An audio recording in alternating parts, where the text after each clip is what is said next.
Good morning बच्चों। आज हम हिंदी व्याकरण में लेसन 12 बताने जा रहे हैं, जिसका कि टॉपिक है वाक्य विचार।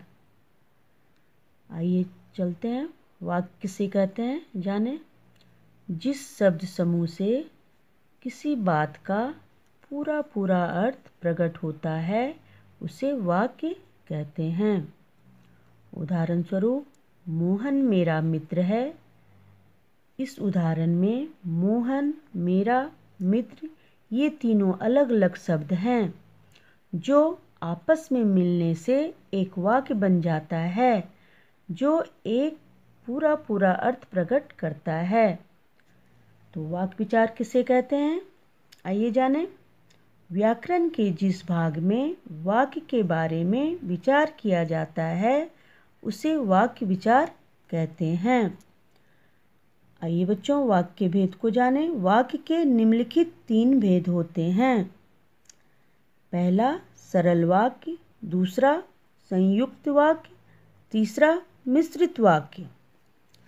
तो सरल वाक्य की परिभाषा को जानें। जिस वाक्य में केवल एक ही क्रिया होती है उसे सरल वाक्य कहते हैं। उदाहरण के तौर पर, विद्यार्थी पढ़ रहे हैं, सीता खेल रही है। इस दोनों उदाहरण में पढ़ने की क्रिया हो रही है और दूसरे उदाहरण में भी खेलने की क्रिया हो रही है, पर दोनों में एक ही क्रिया हो रही है, इसलिए दोनों सरल वाक्य है। आइए बच्चों दूसरा संयुक्त वाक्य की परिभाषा को जानें।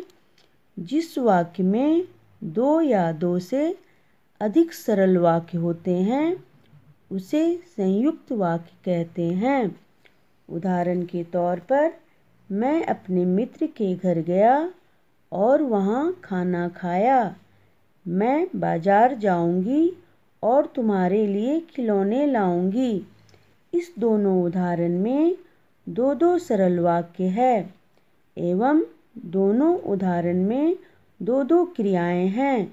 अब हम यह जान लें कि मैं अपने मित्र के घर गया, यह एक सरल वाक्य है, और वहाँ खाना खाया, यह भी एक सरल वाक्य है। ठीक उसी तरह दूसरे उदाहरण में 2 सरल वाक्य और 2 क्रियाएं भी हैं। चलते हैं बच्चों मिश्रित वाक्य की परिभाषा को जानें।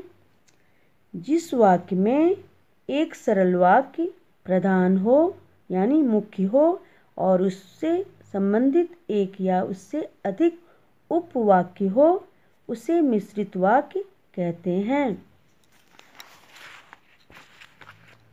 उदाहरण स्वरूप, मुझे पता था कि वर्षा के कारण आज स्कूल में छुट्टी हो जाएगी। इस उदाहरण में मुझे पता था कि यह वाक्य सरल वाक्य है और वर्षा के कारण आज स्कूल में छुट्टी हो जाएगी, यह दोनों वाक्य भी सरल वाक्य है जिसके मिलने से मिश्रित वाक्य बन गया। तो उम्मीद है बच्चों आप वाक्य विचार को जान गए होंगे। धन्यवाद।